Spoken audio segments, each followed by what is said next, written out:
Without disclosing po, syempre po yung aming legal strategy or our main defense. No? Siguro, the way we can describe it is, madali kasi pong magbigay ng paratang, madaling magbigay ng aligasyon laban kung sino man, pero ang importante po kasi dito ay ebidensya. And sa paniniwala namin, nagkukulang po pagdating sa konkretong ebidensya yung mga aligasyon, and that is something that we would like to prove during the course of the trial. Pero kung sakali pong matuloy po sa impeachment trial, ay pupunta naman po, dadalo naman po si VP Sara, no? Kung kinakailangan po, syempre po bilang mga abogado, we will be the ones to evaluate as the developments come, and kami naman po ang mag-a-advise sa ating Vice Presidente kung sa tingin namin na kailangan niyang dumalo. Pero alam din po natin, attorney, na kapag ganito naman na impeachment cases, numbers game po ito eh. Do you expect a different result this time around kumpara po nung naunang impeachment na inihain sa Kongreso? Well, to be honest po, no, we don't want to speculate on the numbers. Of course, hindi naman ako magsisinungaling sa inyo.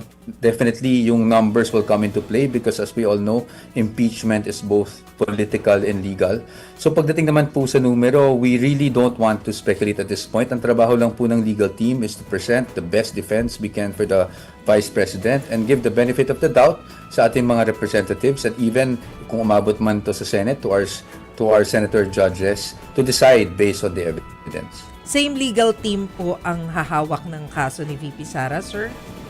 Opo, wala naman pong pagbabago. It's the same team that has been formed since 2023. In fact, kung maalala natin, may mga pahayag na rin ng ating Vice Presidente na simula pa noong 2023, kahit wala pang naihahain na impeachment complaint, nung may umuugong pa lang at may mga ibang grupo that were floating the idea of an impeachment, nagbuo na silang team.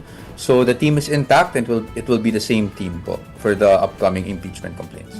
Paniniwala nyo pa rin po ay itong mga impeachment complaints ay political persecution?